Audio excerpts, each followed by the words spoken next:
बड़ी खबर, उत्तराखंड कुमाऊं में बंद होंगे 1453 सरकारी स्कूल। आखिर क्या होगा पहाड़ों में रहने वाले गरीब बच्चों का? देखिए पूरी खबर मोहित बिष्ट के साथ। नमस्कार, मैं मोहित बिष्ट। दोस्तों, एक खबर ने उत्तराखंड पहाड़ी क्षेत्रों में रहने वाले लोगों के रोंगटे खड़े कर दिए हैं।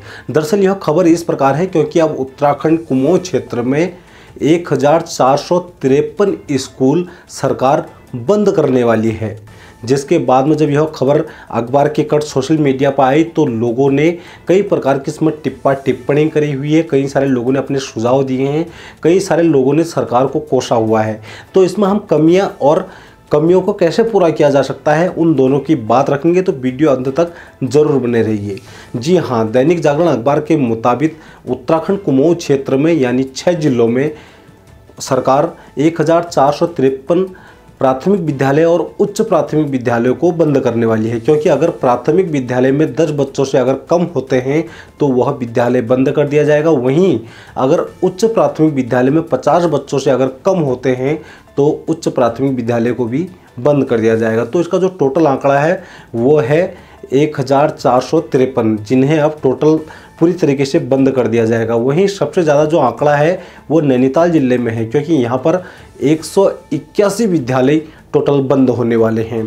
तो कितनी बड़ी हैरानी की बात है। आज अगर पूरे दिन भर चर्चा का विषय इसमें हम देखें तो लोगों ने इसमें सरकार को कोसा हुआ है कि आखिर सरकार ऐसा क्यों कर रही है।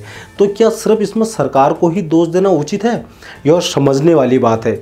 क्योंकि दोस्तों, हैरानी की बात यह है, जब हम स्कूल में पढ़ते थे उस वक्त स्कूल में बच्चों के लिए जगह नहीं हुआ करती थी, क्योंकि इतने ज़्यादा बच्चे थे। क्योंकि उस वक्त लोगों ने पलायन भी कम किया था और लोगों की जो मानसिकता थी वो पूरी तरीके से यह होती कि वो अपने बच्चे को सरकारी स्कूल में ही पढ़ाएं, क्योंकि उस वक्त प्राइवेट स्कूल पहाड़ी क्षेत्रों में नहीं हुआ करते थे।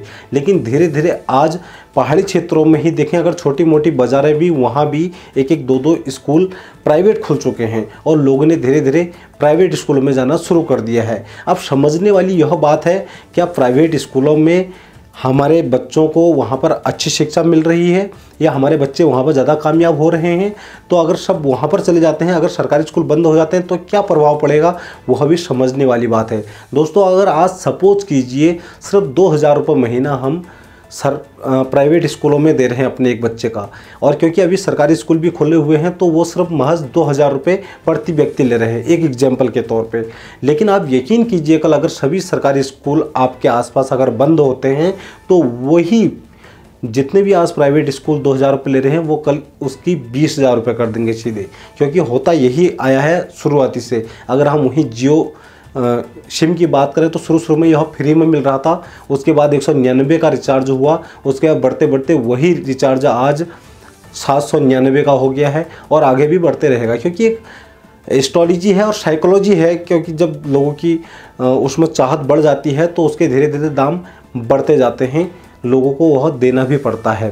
तो ठीक उसी प्रकार आज जितने लोग अपने बच्चों को प्राइवेट स्कूल में पढ़ा रहे हैं, उन्हें यह लग रहा है कि उनके बच्चे ज़्यादा सक्सेस होंगे, तो उन्हें यह जानना भी ज़रूरी है कि आज जितने भी सर्वोच्च पद पर बैठे हुए लोग हैं, चाहे वो IAS हो, चाहे IPS हो, चाहे देश सेवा के लिए सेना में बड़े अधिकारी हों या कोई भी मंत्रीगण हो, कई सारे, सबसे ज़्यादा जितने भी लोग बड़े हैं उनमें अगर आंकड़े की बात करें तो सभी लोगों ने सरकारी स्कूल से ही पास किया हुआ है। लेकिन आज देखा देखी का ज़माना आ गया। उसने कहा चलो रावत जी ने अपने बच्चे को प्राइवेट में डाला है तो हमारे भी डालिए। उसने कहा अगर चलो आज बिष्ट जी ने अपने बच्चे को प्राइवेट में डाला है तो हमारे भी डालिए। तो एक ये देखा देखी का जो ज़माना है, जो भेड़चाल जिसे हम कहते हैं, वो चलते हुए आ रही है। अब इसमें हम सरकार को दोष तो दे रहे हैं कि आखिर सरकारी स्कूल को क्यों बंद कर रही है, लेकिन हैरानी वाली बात यह है, अगर स्कूल में बच्चे होंगे ही नहीं तो वो फ्री में 60-70 हज़ार रुपये शिक्षकों को तनख्वाह क्यों देंगे? यह भी तो एक सोचने वाली बात है। उससे पहले हमको सुधार करना होगा कि अपने बच्चों को प्राइवेट स्कूल में नहीं बल्कि सरकारी स्कूल में पढ़ाई। अगर वहाँ पर शिक्षा का अभाव है तो हमें उसके लिए लड़ना पड़ेगा, क्योंकि हमने अपने देश को आज़ाद करने के लिए भी लड़ना पड़ा, हमने अपने उत्तराखंड राज्य अलग करने के लिए भी हमें लड़ना पड़ा।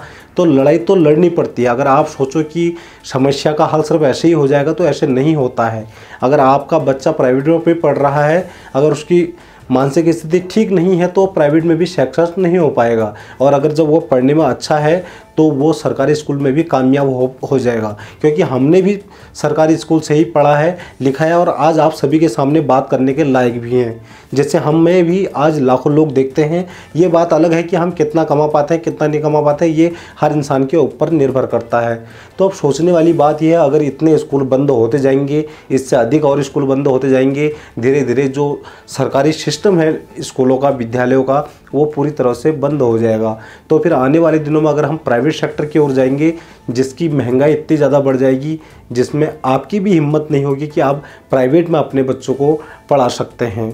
तो ठीक, अगर आज हमारे पास थोड़े बहुत हम कमाने लायक हैं तो हम अपने बच्चों को प्राइवेट में तो पढ़ा लेंगे, लेकिन हम उनके बारे में सोच रहे हैं जो या तो गरीबी रेखा में जीवन यापन कर रहे हैं या गरीबी रेखा से नीचे जीवन यापन कर रहे हैं, क्योंकि उनके बच्चे तो फिर अनपढ़ रह जाएंगे। ठीक उसी प्रकार जैसे पहले उस टाइम पर भले ही सरकारी विद्यालय थे तो दूर दराज हुआ करते थे, तो कई लोग अपने बच्चों को नहीं पढ़ा पाते थे, लेकिन आज हर कोई अपने बच्चों को पढ़ा रहा है, चाहे वो सरकारी विद्यालय में क्यों नहीं। इसीलिए हर कोई आज कामयाब भी हो रहा है। लेकिन जिस प्रकार अब स्कूलों को बंद किया जा रहा है, ये कहीं ना कहीं एक बड़ी दुर्भाग्य की बात है, खास करके हमारे उत्तराखंड के लिए, क्योंकि उत्तराखंड पहले से ही स्वास्थ्य के लिए लड़ रहा है, क्योंकि वहाँ पर स्वास्थ्य की जो व्यवस्थाएं हैं वो ठीक नहीं है, रोज़गार की वहाँ पर कमी है। यही कारण है कि लोग पलायन कर रहे हैं। अगर स्कूल बंद कर दिए जाते हैं तो कहीं ना कहीं यह पलायन बहुत तेज़ी से और बढ़ जाएगा, जिसके लिए उत्तराखंड के जो पहाड़ी लोग हैं वो तो पूरी तरीके से वहाँ से खाली हो जाएंगे और धीरे धीरे पहाड़ों में ऐसे लोग बसाए जाएंगे जिन्हें वास्तव में पहाड़ की ज़रूरत है, क्योंकि जो सुकून की तलाश में है उन्हें पहाड़ में बसाया जाएगा और पहाड़ से पूरी तरह से पहाड़ी खाली हो जाएंगी। तो जितने दोषी इस प्रक्रिया में सरकार है, ठीक उतनी ही दोषी आज आम जनता भी है, क्योंकि आम जनता आज देखा देखिए अपने बच्चों को प्राइवेट स्कूलों की तरफ को लेके जा रही है, लेकिन वह यह नहीं सोच रही है कि भविष्य में कि आखिर क्या होगा, भविष्य में उनके बच्चों का क्या होगा, भविष्य में अगर सरकारी स्कूल सब बंद होंगे तो किस प्रकार पहाड़ का हाल क्या होगा, यह देखने वाली बात है। और दूसरी, सरकार तो यही चाहती है सरकारी स्कूल भी बंद हो, सरकारी अस्पताल भी बंद हो, क्योंकि हर तरफ प्राइवेट सेक्टर में जाएगा तो सरकार को काफ़ी ज़्यादा मुनाफा मिलेगा, लेकिन घाटा किसे होगा, आपको और हमको होगा। तो आपका इस विषय में क्या कहना है, कमेंट बॉक्स में अपना कमेंट अवश्य दीजिए।